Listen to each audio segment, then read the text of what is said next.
بسم الله الرحمن الرحيم. وهي زوجة الثاني لأن الحكم لا ينقض بعد وقوعه وإن كان ثابتا بالعقد إلى آخر. اگر دو گواہ طلاق کے بارے میں گواہی دے دیا، اس کے بعد اپنے گواہی سے پلٹ گئے،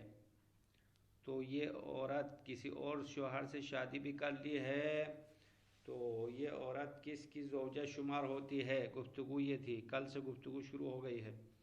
تو اس کے بارے میں شیخ طوسی نے دو نظریہ پیش کیا ہے. کتاب نہایہ میں شیخ طوسی نے فرمایا گواہ اپنے گواہی سے پلٹ گئے تو حاکم کا حکم نقض ہوگا، قاضی کا حکم نقض ہونا ہے اور عورت کو شوہر اول کی طرف پلٹانا ہے، اور دوسرے شوہر نے جو مہر ادا کیا ہے اس مہر کے غرامت دینا ہے. دو گواہ اس شوہر دوم کو مہر کا تاوان دینا پڑے گا. یہ پہلا قول. دوسرا قول آج بیان کرتے ہیں. شیخ طوسی نے کتاب خلاف میں فرمایا کہ وہ عورت زوجہ ثانی رہے گی، یعنی دوسرے شوہر کی زوجہ شمار ہوتی ہے، کیونکہ حاکم نے طلاق کا حکم دے دیا ہے تو حاکم کا حکم باطل نہیں ہونا ہے، قاضی کا حکم لاگو ہوگا اور عورت پہلے شوہر سے جدا ہو جائے گی، دوسرے شوہر کی زوجہ کے طور پر باقی رہے گی. اور پہلے شوہر نے دخول کیا ہو تو پہلے شوہر پورا مہر دینا ہے، عورت کو پورا مہر ادا کرنا ہوگا، اور دو گواہ اس مہر کا غرامت نہیں دینا ہے، کیونکہ اس کی دخول کی وجہ سے مہر مستقر ہو گیا. اگر پہلے شوہر نے دخول سے پہلے طلاق دینے کا حکم قاضی نے دیا ہے، قاضی نے طلاق کا حکم دیا اور پہلے شوہر نے دخول بھی نہیں کیا تھا، تو پہلے شوہر اس عورت کو آدھا مہر ادا کرنا ہے اور دونوں گواہ آدھا مہر کی غرامت دینا ہے شوہر کو آدھا مہر دو گواہ ادا کرنا پڑے گا. اور اس کی وجہ شہید فرماتے ہیں یعنی اگر دخول کیا ہو، شوہر اول نے اگر دخول کیا ہو تو دو گواہ مہر کا غرامت نہیں دینا ہے. یہ کیوں؟ اور اسی طرح اگر پہلے شوہر نے دخول نہیں کیا ہو تو آدھا مہر کے غرامت دو گواہ دینا ہے. یہ کیوں؟ وجہ کیا ہے؟ تو وجہ پر فرماتے ہیں چونکہ دخول کی وجہ سے پہلے شوہر پر پورا مہر مستقر ہو گیا ہے، اس لیے دو گواہوں پر غرامت نہیں ہے، اس کا تاوان دینا نہیں ہے. اما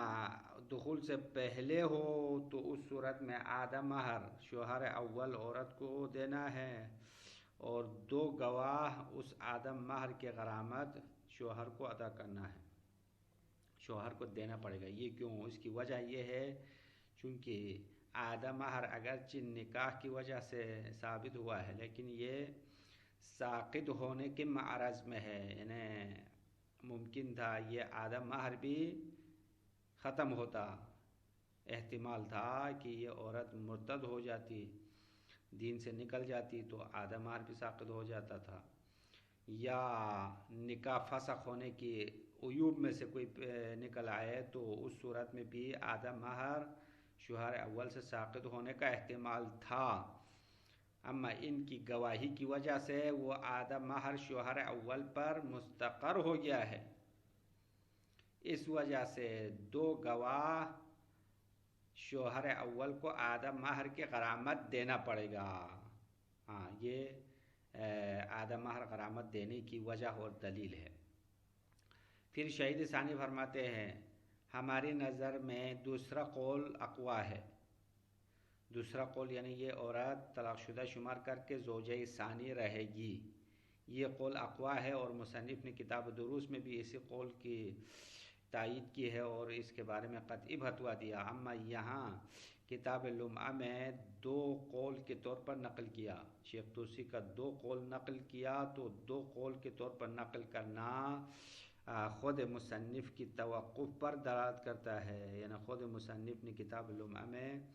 واضح ترجیح نہیں دی ہے، ایک قول کی طرف ترجیح نہیں دی ہے. تو شہید ثانی فرماتے ہیں شاید مصنف کا ترجیح نہ دینا اس روایت حسنہ کی وجہ سے ہے، کیونکہ قول اول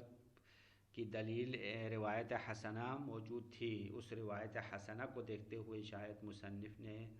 قول ثانی کو ترجیح نہیں دی ہے۔ بس یہاں تک یہ دو نظریات ختم ہو گیا۔ اس کے بعد اسی طلاق کی گواہی سے پلٹنے کے سلسلے میں مزید کچھ اور مسائل شہید ثانی بیان فرماتے ہیں کہ علماء نے اس مسئلے میں طلاق بائن اور طلاق رجعی میں فرق نہیں رکھا۔ طلاق بائن جس میں شوہر عدے میں رجوع کرنے کا حق نہیں رکھتا، یعنی طلاق کے ساتھ ہی جدائی ہو جائے گی مکمل۔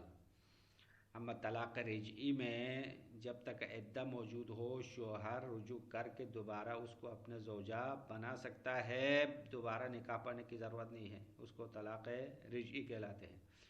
تو علماء نے طلاق کی گواہی سے پلٹنے کے مسئلے میں دو نظریات پیش کیا اور طلاق بائن اور طلاق رجعی میں کوئی فرق نہیں رکھا۔ تو اس کی وجہ شاید یہ ہے چونکہ طلاق کا جو بھی قسم ہو، رجعی ہو یا طلاق بائن ہو، مزیل نکاح کا سبب حاصل ہو چکا ہے۔ نکاح زائل کرنے والا طلاق رجعی بھی ہے اور طلاق بائن ہے، تو طلاق رجعی اور طلاق بائن میں کوئی فرق نہیں ہونا چاہیے۔ شہید ثانی فرماتے ہیں نہیں، ہماری نظر میں دونوں میں فرق ہونا چاہیے، چونکہ طلاق رجعی میں اگرچہ دو گواہوں نے گواہی دی ہے اور طلاق ثابت ہو کر جدائی کا سبب موجود ہوا، اما خود شوہر کے ہاتھ میں اختیار ہے کہ جب تک عدہ نہ گزرے کہ وہ رجوع کر کے اس سبب کو زائل بھی کر سکتا ہے۔ لیکن شوہر نے سستی کیا یا اس نے اپنی کوتاہی کی وجہ سے رجوع نہیں کیا تو پھر گواہ اس مہر کے غرامت دینا یہ تو معقول نہیں ہے۔ تو طلاق بائن میں مہر کے غرامت دینا معقول ہے، کیونکہ طلاق بائن ان گواہوں کے گواہی کی وجہ سے ان گواہوں کی گواہی کی وجہ سے عورت مرد سے جدا ہو چکی ہے، دوبارہ رجوع کرنے کا حق نہیں ہے، اس لیے آدھا مہر کا وہ قول دوم کے مطابق آدھا مہر کا ضامن ہونا چاہیے، قول اول کے مطابق شوہر دوم کے لیے پورا مہر کا وہ ضامن ہونا چاہیے۔ اما طلاق رجعی میں چونکہ شوہر کے پاس اب بھی اختیار ہے کہ وہ عدے میں رجوع کر سکتا ہے، اور عدے میں جب اس نے رجوع نہیں کیا، عدہ گزر گیا اور وہ عورت جدا ہو گئی، تو جدا ہونے میں خود شوہر کی بھی کوتاہی ہے، اس لیے یہاں پہ گواہوں کو غرامت ادا کرنے کا حکم دینا معقول نہیں ہے۔ یہ شہید ثانی کا نظریہ ہو گیا۔ اس کے بعد آخر میں شہید فرماتے ہیں کہ جب گواہوں کے گواہی کی وجہ سے عورت شوہر اول سے جدا ہو گئی ہے، تو شوہر اول سے جدا ہونے کی صورت میں شوہر اول کا آدھا مہر کا غرامت دینے کا جو حکم ہے وہ ایک قید کے ساتھ مقید کرنا ضروری ہے۔ وہ قید یہ ہے کہ مرد عورت کے درمیان جدائی کا جو سبب ہے وہ فقط طلاق ہونا چاہیے، یعنی اس طلاق کی گواہی کی وجہ سے ان دونوں میں جدائی ہو تو دونوں گواہ اپنے گواہی سے پلٹنے کی صورت میں شوہر اول کے مہر کا وہ ضامن ہوں گے، غرامت دینا پڑے گا۔ اما اگر مرد عورت کے درمیان جدائی طلاق کے علاوہ جدائی کے اور بھی اسباب سامنے آ جائے، بطور مثال یہ عورت جو ہے اس مرد کے ساتھ پہلے سے شادی کرنا ہی حرام تھا، یعنی دونوں آپس میں رضاعی بہن بھائی تھے اور نامعلوم ہونے کی وجہ سے غلطی سے آپس میں شادی ہو گئی ہے، اور بعد میں طلاق پر گواہ سامنے آ گئے اور ان کی گواہی کی وجہ سے جدائی پیش آ گئی، تو جدائی طلاق کی وجہ سے نہیں ہے، اب یہاں پہ جدائی رضا کی وجہ سے ہے، تو اس صورت میں ان گواہوں کے پلٹنے کی وجہ سے گواہ اس آدھا مہر کا ضامن نہیں ہونا چاہیے، کیونکہ یہاں پہ جو جدائی کا سبب ہے وہ طلاق نہیں ہوا بلکہ سبب رضا ہو گیا ہے، کوئی اور سبب ہو گیا، بس گواہوں کے ضامن ہونے کے لیے اس قید کو مد نظر رکھنا ضروری ہے کہ وہ قید یہ ہے کہ مرد عورت کے درمیان جدائی کا سبب فقط اور فقط طلاق ہونا چاہے، بس اور کوئی سبب موجود نہ ہو۔ بس یہاں تک طلاق کی گواہی سے پلٹنے کی ساری باتیں مکمل ہو گئی، ہاں بحث یہاں تک مکمل ہے۔ اس کے بعد کتاب شہادات کی آخری گفتگو ہے کہ اگر خود قاضی کو پتہ چل گیا گواہوں نے جھوٹ بولا ہے، گواہوں کا جھوٹ قاضی کو ان کے اقرار کے علاوہ کسی اور طریقے سے پتہ چلا، اگر اقرار کرے تو یہ تو رجوع ہے، پلٹنا ہے، تو پلٹنے کی ساری باتیں پہلے بتا دیا۔ اب گفتگو چل رہی ہے کہ گواہ پلٹا نہیں ہے بلکہ گواہوں کا جھوٹ ہونا قاضی کو کسی اور طریقے سے پتہ چل گیا، تو اس صورت میں کیا صورتحال ہونا چاہے؟ تو فرماتے ہیں قاضی کا حکم نقض ہوگا۔ اگر قاضی کے حکم دینے سے پہلے پتہ چل جائے جھوٹ بولا ہے تو حکم ہی نہیں دینا ہے، حکم لاگو نہیں ہوگا۔ اگر قاضی حکم دینے کے بعد گواہوں کی جھوٹ ہونا پتہ چلے، گواہوں کی گواہی جھوٹ ہونا پتہ چلے تو قاضی کا حکم باطل ہوگا، نقض ہوگا۔ اگر قاضی کا حکم مال کے بارے میں ہو، دعوی مال ہو، تو وہ مال واپس کرے گا، مدعی کو قاضی نے دیا ہے گواہوں کے گواہی کی بنیاد پر، اب حکم باطل ہو گیا۔ حکم باطل ہونے کا نتیجہ یہ ہے کہ وہ مال واپس کیا جائے گا، مدعا علیہ کو واپس کرنا ہے۔ اگر واپس نہ کر سکا، مال طلب ہو گیا ہے، مال اگر باقی ہو تو خود مال کو واپس کرنا ہے، اگر مال ضائع ہو گیا ہے، طلب ہو گیا ہے، تو پھر وہ گواہ اس مال کی غرامت دینا پڑے گا۔ جو جھوٹی گواہی دینے والے جو گواہ ہے وہ مال کا غرامت دینا ہے۔ اسی طرح مال واپس کرنے کے ساتھ ساتھ ہر وہ چیز جو مدعا علیہ پر فوت ہوا ہے، مدعا علیہ پر ان کی جھوٹی گواہی کی وجہ سے جو ضرر اور نقصان پہنچا ہے، ان کا بھی جبران کرنا گواہوں پر لازم ہے۔ اور اس کے علاوہ مال واپس کرنے کے ساتھ اور مال کی غرامت دینے کے ساتھ ساتھ حاکم ان جھوٹے گواہوں کو تعزیر بھی کرنا پڑے گا، ان کو سزا دینا ہے، اپنے صلاحیت کے مطابق ان کو کوڑے مارنا ہے، ہر صورت میں کوڑے مارنا ہے۔ ہر صورت کا مطلب یعنی ان کی جھوٹ حکم سے پہلے ثابت ہو یا حکم دینے کے بعد ثابت ہو، ان کی جھوٹی گواہی کی وجہ سے کوئی نقصان ہوا ہو یا نہ ہوا ہو، ہر صورت میں ان کی جھوٹی گواہی کی وجہ سے ان کو سزا دینا ہے، اور ان کو شہر میں گھما پھرا کے لوگوں کے پاس مشہور کرنا ہے کہ یہ جھوٹ بولنے والے ہیں، جھوٹی گواہی دینے والے ہیں، یہ بات لوگوں میں مشہور کرے تاکہ لوگ ان کو گواہ بنانے سے اجتناب کرے، پرہیز کرے، آئندہ ان جیسے جھوٹے لوگوں کو گواہ بنانے سے پرہیز کرے، اور دوسرے لوگ بھی عبرت حاصل کرے، یعنی ان کو سزا ملتے ہوئے جب دیکھتے ہیں تو دوسرے لوگ بھی جھوٹی گواہی دینے سے پرہیز کریں گے۔ تو ان دو مقاصد کی خاطر ان لوگوں کو شہر میں مشہور کیا جائے گا۔ پھر آخر میں شہید فرماتے ہیں اس طرح سزا دینا اور ان کو شہر میں مشہور کرنا جان بوجھ کر جھوٹ بولنے کی صورت میں ہے، اما اگر کسی کی گواہی اشتباہ ہونا پتہ چلے، کسی نے غلطی سے گواہی دی ہے، جان بوجھ کر جھوٹ نہیں بولا بلکہ اشتباہ ہوا ہے،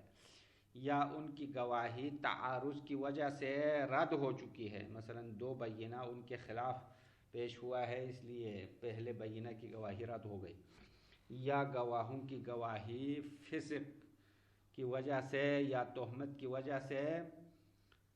رد ہو گئی ہے، تو ان لوگوں کو اس طرح سزا دینا اور شہر میں گھمانا پھرانا صحیح نہیں ہے، ان کو نہیں پھرایا جائے گا، چونکہ ممکن ہے یہ لوگ حقیقت میں سچے ہو لیکن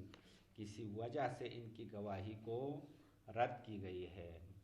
بس یہ کتاب الشہادات یہاں تک مکمل ہے، اس کے بعد کتاب الوقف شروع ہونے والا ہے۔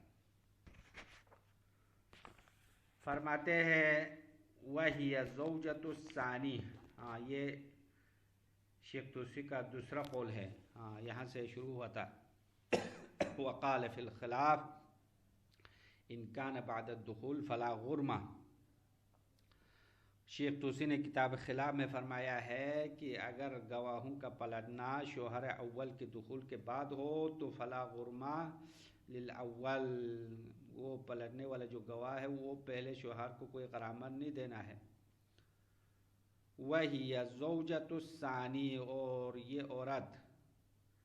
دوسرے شوہر کی زوجہ ہے، یعنی زوجہ باقی رہے گی، کیونکہ لأن الحکم لا ينقض بعد وقوعہ،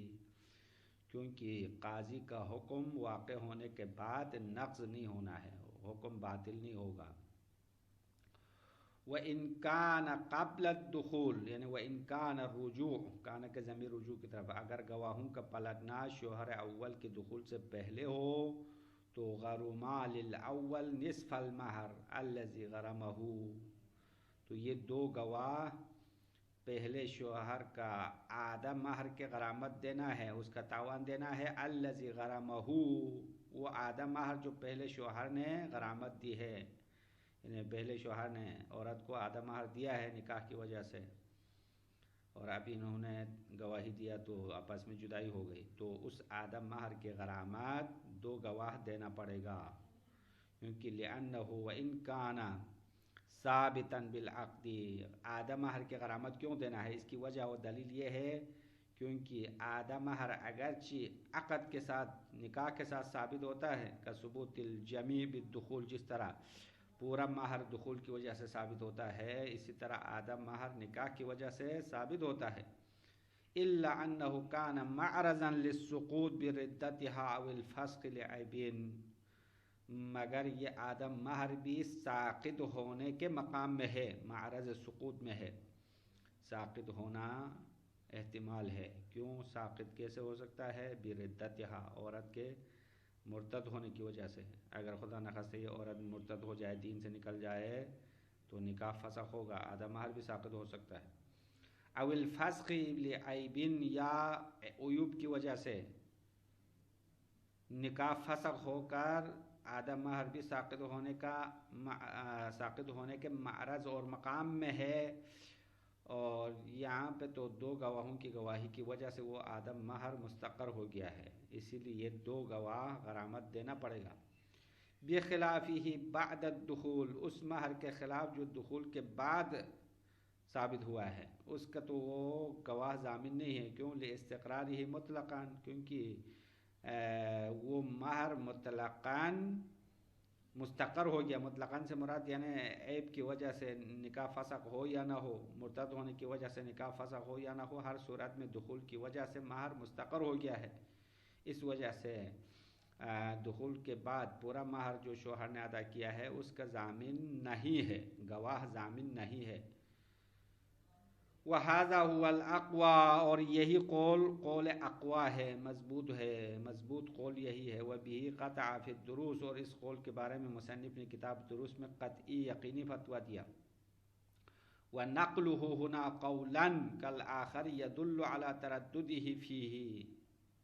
وَنَقْلُهُ، یہ ترکیب میں مبتدا شمار ہوتا ہے، يَدُلُّ خبر ہے. وَنَقْلُهُ، ہنا مصنف کا یہاں اس کو قول کے طور پر نقل کرنا، مصنف نے اپنا فتویٰ نہیں بنایا بلکہ قول کے عنوان سے نقل کیا، اور یہ قول کے عنوان سے نقل کرنا يَدُلُّ عَلَى تَرَدُّدِهِ فِيهِ، یہ دلالت کرتا ہے مصنف اس قول کے بارے میں تردد کا شکار ہے، متردد ہے، قطعی فتویٰ نہیں دیا. وَلَعَلَّهُ لِمُعَارَضَةِ رِوَایَةِ الْمُعْتَبَرَةِ، شاید مصنف کا تردد کرنا اس قول کے روایت معتبرہ سے تعارض کی وجہ سے ہے. روایت معتبرہ سے مراد وہی روایت حسنہ ہے جو پہلے قول کے لیے نقل ہوا تھا، تو اس قول کے روایت کے ساتھ ٹکراؤ کی وجہ سے شاید مصنف نے اس کو اپنا قول قرار نہیں دیا. یہ لمحہ کی بات، اما کتاب دروس میں قول ثانی کو تقویت دیا ہے. وَعْلَمْ، جان لو، أَنَّهُمْ أَطْلَقُوا الْحُكْمَ فِي الطَّلَاقِ مِنْ غَيْرِ فَرْقٍ بَيْنَ الْبَائِنِ وَالرَّجْعِ. وعلم کے بعد شہید ثانی اس گفتگو کے مزید کچھ مسائل بیان فرماتے ہیں کہ جان لو بے شک علماء نے فقہا نے حکم کو طلاق میں مطلق رکھا، یعنی دو گواہ ضامن ہونا اور نہ ہونے کی جو باتیں ہیں، قول اول میں دونوں گواہ شوہر ثانی کو مہر ادا کرنے کا ضامن ہوں گے، اور قول دوم کے مطابق شوہر اول کو آدھا مہر ادا کرنے کا وہ ضامن ہوں گے، غرامت دینا پڑے گا۔ اس قول میں انہوں نے کوئی قید نہیں لگایا طلاق رجعی ہونے کا یا طلاق بائن ہونے کا، کوئی قید نہیں لگایا، بلکہ مطلق رکھا ہے، مطلقاً دونوں طلاق میں، طلاق بائن اور رجعی دونوں میں یہ حکم ہے۔ انہم اطلقوا الحکم، انہوں نے حکم کو طلاق میں مطلق رکھا، من غیر فرق بین البائن والرجعی، طلاق بائن اور رجعی میں فرق رکھے بغیر۔ ووجہہ حصول السبب المزیل للنکاح فی الجملہ، ووجہہ یعنی اطلاق کی وجہ، کیوں مطلق رکھا دونوں طلاق میں یہ حکم کیوں دیا، تو اطلاق کی وجہ نکاح کو زائل کرنے والا سبب حاصل ہونا ہے اجمالاً، فی الجملہ یعنی اجمالی طور پر طلاق بائن میں بھی جدائی کا سبب حاصل ہو گیا ہے، اور طلاق رجعی میں بھی مرد عورت میں جدائی کا سبب حاصل ہو گیا ہے، خصوصاً بعد انقضاء عدت رجعی، مخصوصاً طلاق رجعی کے عدت گزرنے کے بعد دو گواہ گواہی دے تو وہاں پہ بھی جدائی کا سبب حاصل ہوا ہے۔ فالتفویت حاصل علی التقدیرین، بس دونوں فرض کی بنا پر، تقدیرین سے مراد طلاق بائن کی صورت میں طلاق رجعی، دونوں صورتوں میں تفویت مہر حاصل ہو گیا ہے، یعنی قول اول کے مطابق شوہر ثانی پر مہر تفویت ہوا ہے، شوہر ثانی نے مہر ادا کیا تو وہ دو گواہ اپنے گواہی سے بلنے کی صورت میں شوہر ثانی کے مہر کا غرامت دینا ہے، اور قول ثانی کے مطابق شوہر اول کے آدھا مہر کا وہ ضامن ہوں گے، کیونکہ شوہر اول کا آدھا مہر فوت ہو گیا ہے، تفویت ہوا ہے، ضائع ہوا ہے۔ وَلَوْ قِيلَ بِالْفَرْقِ، اب یہاں سے خود شارح جو ہے اپنا نظریہ پیش کرتے ہیں، علماء نے تو طلاق بائن اور رجعی میں کوئی فرق نہیں رکھا، لیکن ہماری نظر میں تو اگر ان دونوں میں فرق رکھتے، وَلَوْ قِيلَ بِالْفَرْقِ، اگر کوئی فرق کا قائل ہو جائے، وَاخْتِصَاصِ الْحُكْمِ بِالْبَائِن كَانَ حَسَنًا، اور یہ حکم طلاق بائن کے ساتھ مخصوص کر لیتے تو یہ اچھا قول تھا، یعنی فقط طلاق بائن میں دو گواہ مہر کے غرامت دینے کا ضامن ہوں گے، اگر یہ کہتے تو اچھا تھا۔ بس اس بنا پر فلو شاہدہ بالرجعی لم یضمنا، اگر دو گواہ طلاق رجعی کی گواہی دے تو بعد میں پلٹ جائے تو لم یضمنا، یہ دونوں ضامن نہیں ہوں گے، کیوں؟ اذ لم یفوتا شیئا، کیونکہ دونوں گواہوں نے کسی چیز کو فوت نہیں کیا ہے، کسی چیز کو ضائع نہیں کیا، لقدرتہ علی ازالۃ السبب بالرجعۃ، کیونکہ خود شوہر کے پاس طاقت و قدرت ہے سبب مزیل نکاح کو زائل کرے رجوع کے ذریعے سے، اگر شوہر رجوع کرے تو طلاق رجعی میں سبب کو خود زائل کر سکتا ہے، تو خود نے کوتاہی کیا، رجوع نہیں کیا، تو دو گواہ اس مہر کا ضامن نہیں ہونا چاہیے۔ وَلَوْ لَمْ يُرَاجِعْ حَتَّى انقضت العدہ، اگر شوہر رجوع نہ کرے یہاں تک کہ عدہ گزر گیا تو احتمل الحاقہ بالبائن، تو احتمال ہے اس کو طلاق بائن کے ساتھ ملحق کیا جائے، والغرم، اور دو گواہ غرامت دینا پڑے گا، وعدمہ یعنی عدم الحاق، یہ بھی احتمال ہے۔ عدم الحاق کا مطلب یہ ہوگا کہ طلاق رجعی میں دو گواہ ضامن نہیں ہونا چاہیے، کیوں؟ لتقصیرہ بترک الرجعۃ، کیونکہ خود شوہر نے کوتاہی کی ہے، لتقصیرہ یعنی خود شوہر کی کوتاہی کی وجہ سے ہے، بترک الرجعہ، رجعت کو چھوڑنے کے ذریعے سے اس نے تقصیر اور کوتاہی کی۔ بس یہ مسئلہ ختم۔ اس کے بعد فرماتے ہیں وَيَجِبُ تَقْيِيدُ الْحُكْمِ فِي الطَّلَاقِ مُطْلَقًا بِعَدَمِ عُرُوضِ وَجْهٍ مُزِيلٍ لِلنِّكَاحِ، اور واجب ہے طلاق میں مطلقاً حکم کو قید لگانا. مطلقاً یعنی چاہے طلاق رجوع ہو چاہے طلاق بائن ہو، طلاق میں حکم کو قید لانا ضروری ہے. بعدم عروض وجہ مزیل للنکاح، نکاح کو زائل کرنے والے کوئی اور وجہ عارض نہ ہونے کے ساتھ قید لگانا ضروری ہے. یعنی مطلب دونوں میں جدائی کا جو سبب ہے وہ طلاق ہو، فقط طلاق سبب جدائی ہوا ہو تو یہ حکم لاگو ہونا چاہیے. اما اگر طلاق کے علاوہ نکاح زائل کرنے والی کوئی وجہ عارض ہو جائے تو غرامت برامت والی باتیں نہیں آنی چاہیے. فلو شہیدا بھی، پس اس بنا پر اگر دو گواہوں نے طلاق کی گواہی دے دی،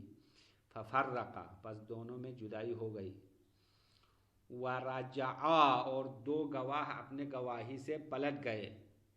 فقامت بینتون انہ کان بینہما رضاع محرم فلا غرمہ، اور دوسری طرف سے دو گواہ سامنے آئے، بینہ قائم ہو گیا، دو گواہ آئے کہ ان دونوں مرد عورت کے درمیان رضاع محرم ہے، ایسی رضاع، ایسا دودھ پلانا جو مرد عورت میں آپس میں محرمیت کا سبب بنتا ہے. یعنی یہ مرد اور عورت پہلے سے شادی کرنا حرام تھا، پتہ نہیں چلا تھا انہوں نے شادی کی تھی، تو یہاں طلاق کے علاوہ مزیل نکاح کی وجہ رضا ہے، تو ان دونوں گواہوں کی گواہی کی وجہ سے ان دونوں میں جدائی نہیں ہو گئی، بلکہ جدائی کی جو اصل سبب ہے وہ رضا ہو گیا. تو فلا غرمہ، یہاں پہ گواہوں پر کوئی غرامت نہیں ہے، کیونکہ اذ لا تفویتا، کیونکہ یہاں پہ کوئی مہر فوت نہیں ہوا. شوہر اول یا شوہر ثانی جو بھی ہو، ان کے کوئی مہر تلف نہیں ہوا ہے، ضائع نہیں ہوا ہے، اس لیے دو گواہ اپنے گواہی سے پلٹنے کی صورت میں کوئی غرامت دینا نہیں ہے. پھر طلاق کی گواہی کی ساری باتیں یہاں تک ختم. اس کے بعد وَلَوْ ثَبَتَ تَزْوِيرُ الشُّهُودِ بِقَاطِعٍ، اگر گواہوں کا جھوٹ ہونا علم قطعی کے ذریعے سے ثابت ہو جائے، کَعِلْمِ الْحَاكِمِ بِهِ، جس طرح حاکم کو پتہ چل گیا جھوٹ کے بارے میں، خود حاکم نے تحقیق کر کے معلوم کیا کہ دو گواہوں یا دو سے زیادہ گواہوں نے اپنے گواہی میں جھوٹ بولا ہے. لا بِاقرارِهِمَا، اب حاکم کا پتہ چلنا خود گواہوں کے اقرار کی وجہ سے نہ ہو، کیونکہ اگر خود ایک گواہ جھوٹ بولنے کے اقرار کرے تو یہ تو شہادت اور گواہی سے پلٹنے کی بات ہے، اور پلٹنے کے بارے میں گفتگو پہلے ہو گئی ہے. اسی طرح ان کا جھوٹ ہونا تعارض شہادت کی وجہ سے بھی ثابت نہیں ہوگا، یعنی ان گواہوں کے مقابلے میں مزید دو اور گواہ آ کے ان کے خلاف گواہی دیا تو اس طریقے سے بھی ان کا جھوٹ ثابت نہیں ہوتا ہے، کیونکہ ممکن ہے یہ لوگ جھوٹے ہو، ممکن ہے جو دوسرا بینہ ہے وہ بھی جھوٹے ہو، تو یہاں تو یقین حاصل نہیں ہو سکتا ہے. اسی لیے شہید فرماتے ہیں لا باقرارہما، خود دو گواہوں کے اقرار کی وجہ سے جھوٹ ہونا پتہ نہیں چلنا چاہے، کیونکہ لأنہ رجوع، اس لیے اقرار کرنا گواہی سے پلٹنا شمار ہوتا ہے. ولا بشہادت غیرہما، اور ان کا جھوٹ ہونا دو اور گواہوں کی گواہی کے ذریعے سے بھی ثابت نہیں ہوگا، کیونکہ لأنہ تعارض، کیونکہ اگر دو گواہ ان کے مقابل میں آئے تو یہ تو تعارض ہے، بینہ ہے، دو بینہ آپس میں ٹکراؤ کی بات ہے. تو وَلَوْ ثَبَتَ تَزْوِيرُ الشُّهُودِ نَقَضَ الْحُكْمُ، ہاں یہ جواب لو ہے، لو شرطیہ کا جواب یہ آ گیا کہ اگر گواہوں کا جھوٹ ہونا قاضی کو پتہ چلے تو حکم باطل ہوگا. قاضی نے اگر حکم دیا ہو تو حکم نقص ہوگا، کیوں؟ لِتَبَيُّنِ فَسَادِهِ، کیونکہ اس حکم کے فساد اور باطل ہونا واضح ہو چکا ہے.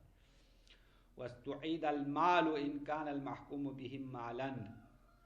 اور مال کو واپس کیا جائے گا. مدعی کو مال دیا ہے، مدعا علیہ سے نکال کے مال مدعی کے ہاتھ میں دیا ہے تو اس کو واپس کرنا ہے. ان کان المحکوم بہ مالا، اگر جس چیز کے بارے میں حکم دیا گیا ہے وہ مال ہو تو مال واپس کرنا ہے.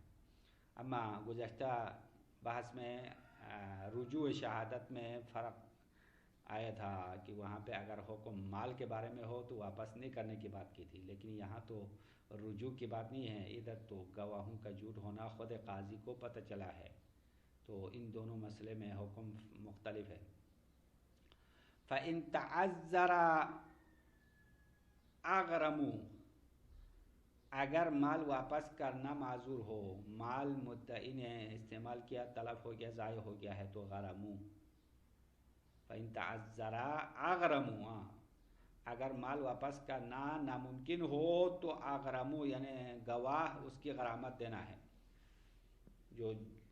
جھوٹے گواہی دینے والے گواہ ہے وہ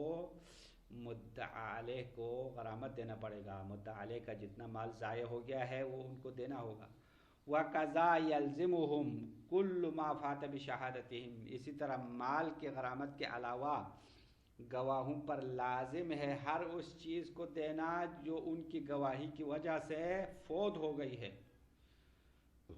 گواہی کی وجہ سے جو نقصانات مدعا علیہ نے اٹھایا ہے ان تمام نقصانات کا جبران کرنا واجب ہے، لازم ہے۔ وَأُزِّرُوا عَلَى كُلِّ حَالٍ، اور ان گواہوں کو سزا دی جائے گی، تعزیر کی جائے گی ہر صورت میں، سواء کان ثبوتہ قبل الحکم، اب اس میں فرق نہیں ہے کہ ان کا جھوٹ ہونا قاضی کے حکم دینے سے پہلے ثابت ہو جائے ام بعدہ، یا حکم دینے کے بعد ہو، فات شیء ام لا، ان کی گواہی کی وجہ سے کوئی چیز فوت ہو گئی ہو یا نہیں ہوئی ہو، ہر صورت میں